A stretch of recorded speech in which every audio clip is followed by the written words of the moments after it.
Hello dear friends, welcome to the official YouTube channel of the Home Academy. If you like this video, do share with your friends and do not forget to subscribe the Home Academy YouTube channel. Lecture को continue करेंगे। Computer science के हम पढ़ रहे थे generation of the computers के बारे में। इससे पहले हमने कंप्यूटर का बेसिक पढ़ लिया है, उसका एवोल्यूशन पढ़ लिया, उसका फंक्शन पढ़ लिया है, उसकी कैरेक्टरिस्टिक पढ़ ली है और हमने जो है अभी तक जो कंप्लीट किया है वो सारी ये चीज़ें जो है कंप्लीट कर चुके हैं। आज इससे आगे चलेंगे जहाँ पर हमारा टॉपिक रहेगा जनरेशन ऑफ द कंप्यूटर। आप जानते हैं जैसे जैसे टेक्नोलॉजी में डेवलपमेंट हुई है, कंप्यूटर में भी डेवलपमेंट हुई है। अगर हम आज डेट में देखेंगे जितनी जनरेशन्स के बारे में हमें मालूम है वो 5 जनरेशन्स हैं। तो इन 5 जनरेशन्स के बारे में हमें पढ़ना है, इनको डिस्टिंग्विश हमें इनको करना आना चाहिए on the basis of hardware technology पे, क्योंकि आप देखेंगे हार्डवेयर टेक्नोलॉजी पे ही हमने इसका डिस्टिंग्विश किया है। हमारे पास जो जनरेशन अभी तक आई है वो 5 जनरेशन्स है। कितनी जनरेशन है? 5 जनरेशन्स हैं। 5 जनरेशन में हमारी जो फर्स्ट जनरेशन आई है वो 1942 के आसपास आई है। सेकंड जनरेशन की बात करेंगे, ठीक 10 साल बाद जो है वो सेकंड जनरेशन 1952 में आई है। और थर्ड जनरेशन की अगर हम बात करेंगे, थर्ड जनरेशन जो है वो 1964 के आसपास आई है। फोर्थ जनरेशन की अगर हम बात करते हैं तो फोर्थ जनरेशन आपकी जो है 1972 में आई है। फिफ्थ जनरेशन की बात अगर हम करेंगे तो ये 1990 के आसपास आई है। तो ये वो जनरेशन ऑफ द कंप्यूटर्स में हमने चीज़ें पढ़नी हैं। आप देखेंगे जब भी फर्स्ट जनरेशन से हम सेकंड जनरेशन की तरफ मूव करेंगे, आप देखेंगे ये फास्टर भी हो जाएगी, स्मॉलर भी हो जाएंगे, साइज़ में चीपर भी हो जाएंगे, इनका स्टोरेज भी बढ़ेगा। इन शॉर्ट हम कह सकते हैं ये यूज़र फ्रेंडली बनेंगे। तो स्टार्ट करते हैं हमारा topic first generation of the computers के बारे में। वो स्टूडेंट जो हमारे चैनल पे पहली बार विजिट किए हैं, चैनल को सब्सक्राइब कीजिए, हमारे फेसबुक पेज पे जुड़िए, इंस्टाग्राम पेज पे जुड़िए। देखिए first generation of the computer कब शुरू हुई? 1942 में शुरू हुई, 1955 तक चली ये जनरेशन ऑफ द कंप्यूटर। अच्छा, जो हमने पढ़ा था लास्ट में जो यूनिवेक बना था, यूनिवर्सल ऑटोमेटिक कंप्यूटर बना था, तो बिगनिंग जो होती है कमर्शियल कंप्यूटर की वहीं से शुरू हुई, क्योंकि ये हम लास्ट वीडियो में पढ़ चुके थे कि यूनिवेक के बारे में 1951 में बना था। ये पहला जो है वो फर्स्ट जो है वो क्या बना था? ये जो फर्स्ट जो है वो कमर्शियल कंप्यूटर बना था बिजनेस पर्पसेस के लिए। ये गवर्नमेंट एप्लीकेशन में इसका यूज़ किया गया था। तो यहाँ पर जो है बिगिनिंग जो होती है कमर्शियल कंप्यूटर की वो कहाँ से शुरू होती है? यूनिवेक से। यूनिवेक की full form universal automatic computer होगी। तो first generation of a computer जो है दे वर यूज्ड इन 1942 से 55। They were based on vacuum tubes. किस पे बेसिस है? Vacuum tube. वैक्यूम ट्यूब क्या है? ये आपके पास एक ट्यूब है, आप देख सकते हैं इस टाइप्स की दिखती है वैक्यूम ट्यूब। वैक्यूम ट्यूब पे जो है ये बेस थी, ये वैक्यूम ट्यूब पे बेस थी और ये वैक्यूम ट्यूब जो है बहुत ज़्यादा हीट जो है देती थी। यहाँ पर जो है इसकी एग्जांपल जो है याद रखेंगे, यूनिवेक इसकी एग्जांपल होगी और जो है एनीवेक जो है वो इसकी एग्जांपल होगी। आगे चलेंगे, वैक्यूम ट्यूब्स जो है आप देखेंगे इस टाइप की दिखती है वैक्यूम ट्यूब्स और ये first generation of the computer है। आप देखेंगे इसमें कितनी ज़्यादा जो है वैक्यूम ट्यूब्स जो है वो सीरीज़ में यहाँ पर जो है वो लगी हुई है। आप देखिए ये सारी जो है वैक्यूम ट्यूब्स है और एक कंप्यूटर का साइज़ अगर आप देखेंगे इतनी ज़्यादा वैक्यूम ट्यूब्स लगती है तो इसका साइज़ भी बहुत ज़्यादा हो जाता है। दो बातें याद रखेंगे, वैक्यूम ट्यूब यहाँ पर लगती है, ये प्रोड्यूस करता है बहुत ज़्यादा हीट। यहाँ पर अगर हम ऑपरेटिंग सिस्टम की बात करेंगे, वो मैंने लिखा नहीं है, ऑपरेटिंग सिस्टम की अगर मैं बात करता हूँ तो बैच ऑपरेटिंग सिस्टम का हमने यहाँ पर यूज़ किया है। किसका? बैच ऑपरेटिंग सिस्टम का।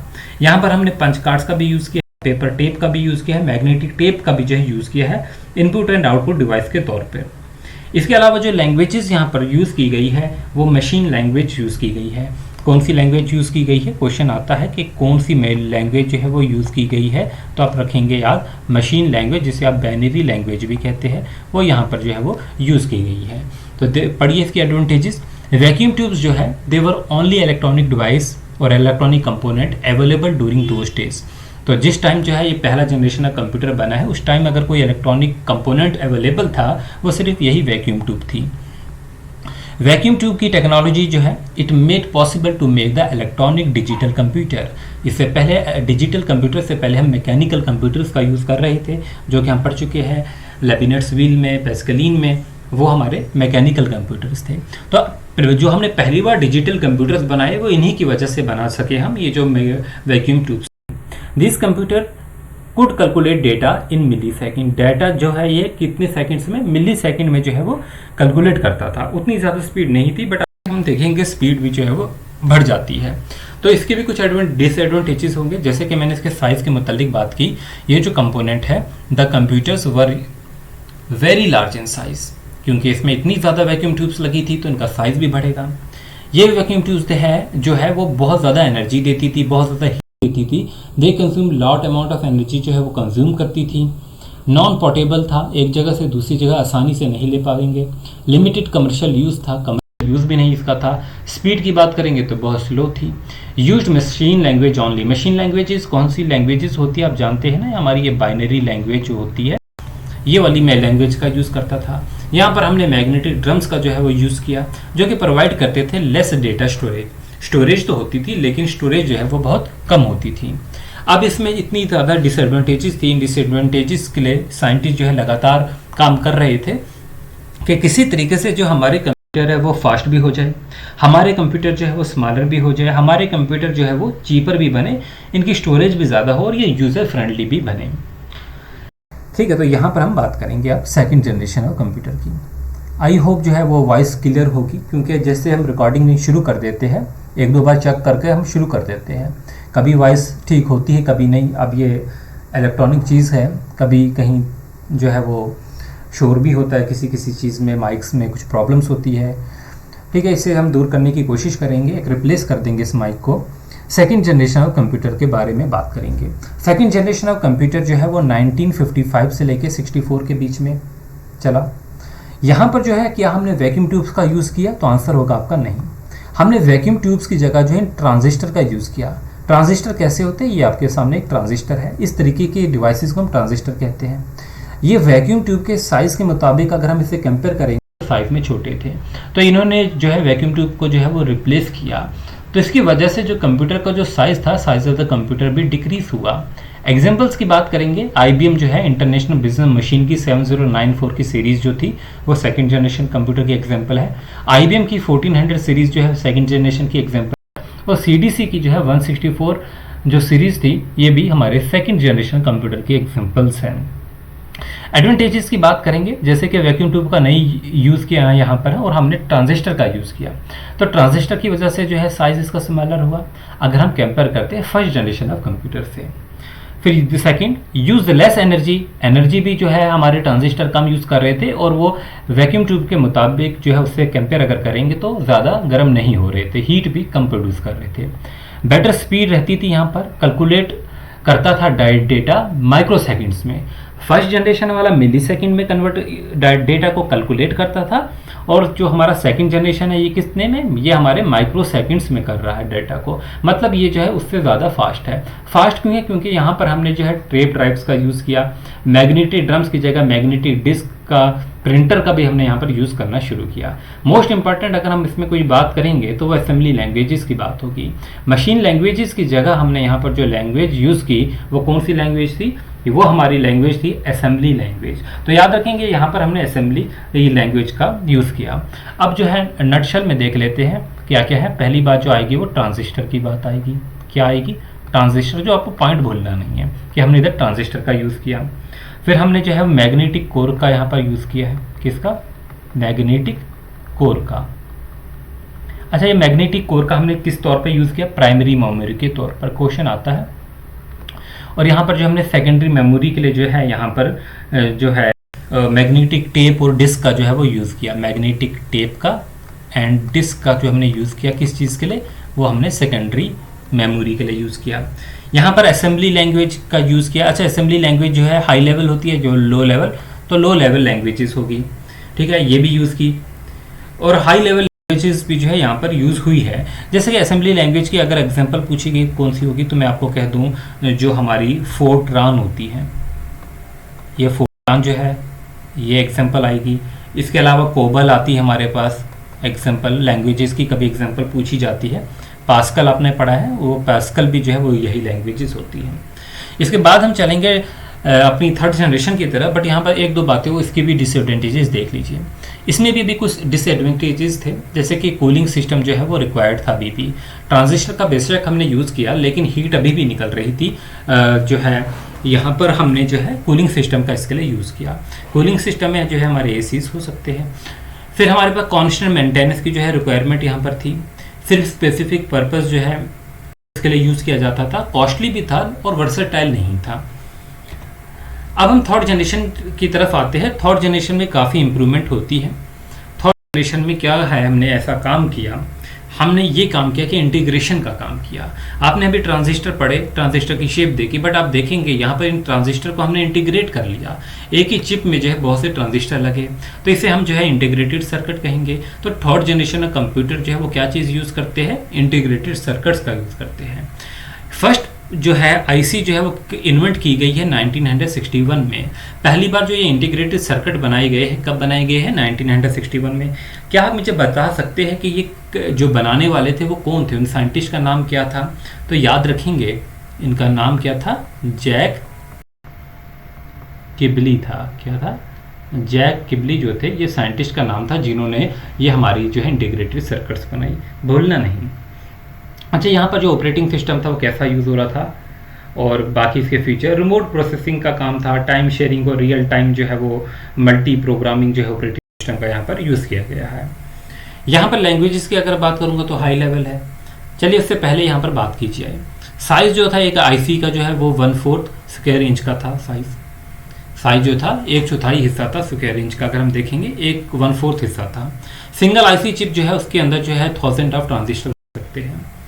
तो एक चिप में जो है कितने 1000 ट्रांजिस्टर तक जो है होते थे।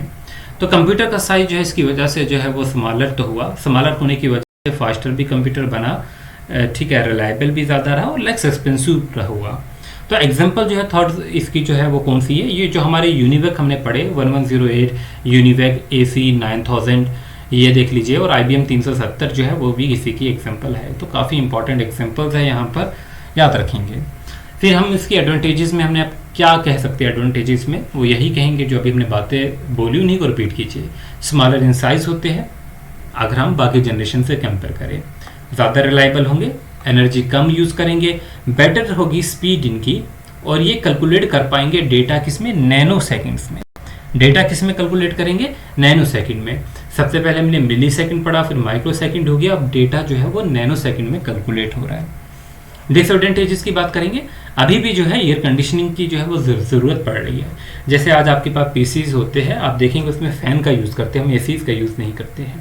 तो वो आहिस्ता आहिस्ता जो है फर्स्ट जनरेशन तक जो है हम फ़ैन तक पहुंच गए थे, बट यहाँ पर अभी फ़िलहाल जो है एयर कंडीशनिंग की जो है ज़रूरत पड़ी है। अब यहाँ पर प्रॉब्लम क्या थी, ये जो आईसीज हमने बनानी थी इंटीग्रेटेड सर्किट जो हम बनाते थे, आईसी चिप्स की अगर हम बात करते थे, इसके लिए हाईली सोफिस्टिकेटेड जो है वो टेक्नोलॉजी का जो है यूज़ करना पड़ता था, इनको मैन्युफैक्चरिंग करना आसान नहीं था, ये एक डिसएडवांटेज थी। फिर हम बढ़ते हैं किसकी तरफ, fourth generation of the computer की तरफ। अच्छा, यहाँ पर जो मैंने लैंग्वेजेस बोली थी अभी थर्ड जनरेशन में मैंने बात की आपको कि यहाँ पर हाई लेवल लैंग्वेजेस का जो है वो यूज़ करते हैं, जिनमें फोर्ट्रेन 11 आती है, एल्गोल आती है, और पास्कल जो है वो भी आती है, इसमें बेसिक्स आती है, ये लैंग्वेजेस आती हैं। फोर्थ जनरेशन अगर कंप्यूटर की बात करेंगे, इम्पॉर्टेंट है फोर्थ जनरेशन ऑफ कंप्यूटर। देखिए, फोर्थ जनरेशन का कंप्यूटर 1975 से शुरू होता है, 1975 से। फोर्थ जनरेशन का कंप्यूटर जो है ये स्टार्ट होते हैं with the invention of the micro processor. तो उस टाइम तक जो है माइक्रो प्रोसेसर का भी जो है यूज़ हो चुका था। अभी तक जो हम ट्रांजिस्टर का यूज़ करें, तो अब जो है माइक्रो प्रोसेसर जो है वो का जो है इन्वेंशन हो चुका है। तो माइक्रो प्रोसेसर जो है ये क्या होता है, इसके अंदर 1000 ऑफ आईसीज होते हैं जो इंटीग्रेटेड सर्किट होते हैं। तो वो इस माइक्रो प्रोसेसर में बहुत से इंटीग्रेट करके जो है वो बनाए जाते हैं। यहाँ पर जो है एलएसआई का जो है वो यूज़ होने लगा, जो है लार्ज स्केल इंटीग्रेशन का यूज़ होने लगा। फिर VLSI very large scale integration circuit भी जो है डिज़ाइन हो चुके थे। तो मतलब इसकी वजह से जो है अब हम अपने साइज़ को कंप्यूटर के बहुत छोटा कर पा रहे थे। तो ग्रेटली जो है हमने साइज़ को रिड्यूस किया। साइज़ जो देखेंगे अगर हम मॉडर्न माइक्रो प्रोसेसर का, वो यूजुअली 6 इंच होगा। अब यहाँ पर जो है it contains million of electronic circuit जो है इस माइक्रो प्रोसेसर में होंगे। एग्जाम्पल जो है फोर्थ जनरेशन कंप्यूटर की हमारा एप्पल का मैकिन्टोश होगा, IBM ने जो है पर्सनल कंप्यूटर निकाले, वो हमारे पास एग्जाम्पल्स होगी। अच्छा, अब क्वेश्चन अगर मैं आपको पूछूं फोर्थ जनरेशन का कंप्यूटर किस टेक्नोलॉजी का यूज़ करेगा, तो आप कह सकेंगे VLSI का यूज़ करेंगे। VLSI जो है very large scale integration circuit है, इसमें कम से कम जो है 5000 तक जो है वो ट्रांजिस्टर लगे होते हैं। फिर जो है अगर मैं बात करूं आपको किस जनरेशन का कंप्यूटर में हमने पर्सनल कंप्यूटर जो है वो यूज़ किया, तो वो जो है फोर्थ जनरेशन कंप्यूटर ही थी which give rise to the personal computer. तो फर्स्ट टाइम जो है पर्सनल कंप्यूटर जो है 4th जनरेशन कंप्यूटर में जो है वो यूज़ हुआ है, इस बात को भूलेंगे नहीं। फिर जो है time sharing, real time network distribution जो है ऑपरेटिंग सिस्टम का यूज़ किया गया, और माइक्रो प्रोसेसर जो है पहली बार 4th जनरेशन में यूज़ किए गए। अब इसके हमारे पास एडवांटेजेस जो है वो क्या है। पहली बात जो है एडवांटेजेस में आप देखेंगे मोर पावरफुल होगा, रिलायबल होगा पहली जनरेशन के मुताबिक, साइज में स्मॉल होगा, फास्ट प्रोसेसिंग होगी, यहाँ पर लेस पावर कंजप्शन होगी। फैन का यूज़ हमने शुरू किया फॉर हीट डिस्चार्जिंग। इससे पहले हम एसीज का यूज़ कर रहे थे, बट अब हम फैन का यूज़ कर पा रहे थे, और ये सबसे चीपेस्ट होगा जो कि जनरेशन अभी तक आई थी। यहाँ पर all types of high level languages जो है वो यूज़ हो रही थी in this type of computer. तो होपफुली आप अंडरस्टैंड कर पाए होंगे। एग्जाम्पल देखेंगे, अब जो हमारा पर्सनल कंप्यूटर जो है उस या 4th जनरेशन का कंप्यूटर वो इस शेप का जो है बन चुका है। यहाँ पर एग्जांपल आप देख सकते हैं, डेक 10 है, स्टार 1000 है, PDP 11 है, क्रे जो है 1 सुपर कंप्यूटर की एग्जांपल है, फिर क्रे XP MP जो है वो सुपर कंप्यूटर की एग्जांपल है। अच्छा, सुपर कंप्यूटर क्या होता है वो हम टाइप्स ऑफ कंप्यूटर में पढ़ेंगे, ये हम जनरेशन ऑफ कंप्यूटर पढ़ रहे हैं। तो जब टाइप्स ऑफ कंप्यूटर पढ़ेंगे उसमें मेन फ्रेम, मिनी फ्रेम जो है, और सुपर कंप्यूटर है, माइक्रो कंप्यूटर्स है, वो पढ़ेंगे। अब 5th जनरेशन ऑफ कंप्यूटर है, और उसके बियॉन्ड अगर हम बात करते हैं, देखिए अभी तक हम चाहते थे जो कंप्यूटर है वो जो है साइज में छोटा हो जाए, तो वो कंप्यूटर तेज़ चले, फास्ट चले, चीपर भी हो, स्टोरेज भी ज़्यादा हो, यूज़र फ्रेंडली हो, और ये हम किसी हद तक जो है चीज़ों को अचीव कर पाए हैं। लेकिन अगर हम बात करेंगे जो मेन हमारा है कि अभी तक जो कंप्यूटर था वो लैंग्वेजेस तो समझ रहा था, कभी लो लैंग्वेज, कभी हाई लेवल लैंग्वेज, कभी मशीन लैंग्वेजेस, बट हम चाहते हैं कंप्यूटर हमारी जो है लैंग्वेज को समझे, इंसान की लैंग्वेज को समझे। तो उसके लिए हमने 5th जनरेशन ऑफ कंप्यूटर में काफ़ी ऐसा काम किया। आर्टिफिशियल इंटेलिजेंस टेक्निक पे जो है बेस है ये हमारी 5th जनरेशन कंप्यूटर। तो साइंटिस्ट जो है वो वर्क कर रहे हैं 5th जनरेशन कंप्यूटर में with quite a few breakthroughs. So it is based on the technique of artificial intelligence. Computer जो है they can understand the spoken words and imitate human reasoning. तो कंप्यूटर फाइनली जो है वो इंसान की language को जो है वो समझने की कोशिश कर पा रहे हैं। अब यहाँ पर जो है IBM वाटसन कंप्यूटर है, एक एग्जांपल रहती है जो कि बनाई गई है और स्मार्ट हार्वर्ड यूनिवर्सिटी के स्टूडेंट ने। यहाँ पर नेक्स्ट हमारे पास जो है 5th जनरेशन ऑफ कंप्यूटर जो है ये कब शुरू हुआ और कब तक यूज़ हो रहा है। कहीं 1990 लिखा है, कहीं 1980 लिखा है, और आज तक हम यूज़ कर रहे हैं। तो in the 5th generation computer जो हम टेक्नोलॉजी का यूज़ कर रहे हैं, VLSI टेक्नोलॉजी जो है ये नहीं, बल्कि VLSI जो है वो ULSI बन चुका है। Ultra large scale integration technology का हम यूज़ कर रहे हैं। तो यहाँ पर जो है resulting in the production of micro processor chip having 10 million electronic computer. तो ऐसी माइक्रो प्रोसेसर की चिप्स लग रही है जिसमें 10 मिलियन जो है वो इलेक्ट्रॉनिक कंपोनेंट्स हैं। तो ये जो जनरेशन है वो किस पे बेस है, AI पे बेस है। तो यहाँ पर याद रखेंगे AI जो है एक एमर्जिंग ब्रांच है कंप्यूटर साइंस की, जहाँ पर जो है which interprets the means and method, ऐसे मेथड जहाँ पर जो है निकाले गए हैं जहाँ पर कंप्यूटर जो इंसान की तरह सोच पाए, इंसान की लैंग्वेजेस को जो है वो समझ पाए, और जो भी हमारी जो है वो हाई लेवल लैंग्वेजेस है वो सारी इसमें जो है आ जाती है। तो मेन फीचर जो है 5th generation technology 5th generation computer के वो यही है। पहला जो होगा वो ULSI होगा, अल्ट्रा लार्ज स्केल इंटीग्रेशन जो है वो इसका एग्जांपल होगा। यहाँ पर जो है पैरेलल प्रोसेसिंग का हम यूज़ करते हैं, यानी कि मल्टीपल प्रोसेसर का यूज़ करते हैं, हाई लेवल लैंग्वेजेस का यूज़ करते हैं। तो हमारा जो है डेवलपमेंट जो हुआ है वो नेचुरल लैंग्वेज प्रोसेसिंग में काफ़ी ज़्यादा डेवलपमेंट हुआ है। फिर हमारा जो है एडवांसमेंट जो वो पैरेलल प्रोसेसिंग में हुआ है, एडवांसमेंट जो है सुपर कंडक्टर टेक्नोलॉजी में हुआ है। तो कितने ज़्यादा जो है अब ये यूज़र फ्रेंडली बन चुके हैं, और अब जानते हैं अभी जो है इनके रेट्स भी जो है वो भी बाकियों के मुताबिक जो है ज़्यादा है। ठीक है, तो ये भी हमारे पास नहीं है। रोबोटिक्स में इनका यूज़ हो रहा है या बाकी चीज़ों में इनका यूज़ हो रहा है। अब जो हमारे डेस्कटॉप है, लैपटॉप है, नोटबुक है, अल्ट्राबुक है, क्रोमबुक है, ये भी जो है इसकी एग्जांपल्स हैं। स्टूडेंट्स, अगर आपने हमारे फेसबुक पेज को फॉलो नहीं किया है, फेसबुक पेज को फॉलो कीजिए होम एकेडमी के, यही लोगो आपको मिलेगा। इंस्टाग्राम को फॉलो कीजिए, यही लोगो वहाँ पर मिलेगा। टेलीग्राम को चैनल को फॉलो कीजिए। यूट्यूब चैनल को अगर अभी तक सब्सक्राइब नहीं किया है, सब्सक्राइब कीजिए। स्टडी मटेरियल के लिए वेबसाइट पे आप जा सकते हैं www.homeacademy.in पे जाइए। वहाँ पर जो है अलग अलग लेबल्स बने हुए हैं, GK एग्जाम से, कंप्यूटर हिस्ट्री, हर चीज़ से बने हुए हैं। वहाँ पर जाके जो है आप इसे जो है डाउनलोड कर सकते हैं। नेक्स्ट वीडियो में हम जो है टाइप्स ऑफ कंप्यूटर के बारे में पढ़ेंगे। बहुत सी चीज़ें जो आप करेंगे, हमें MCQs भी करने हैं। चलिए आगे मिलते हैं नेक्स्ट वीडियो में।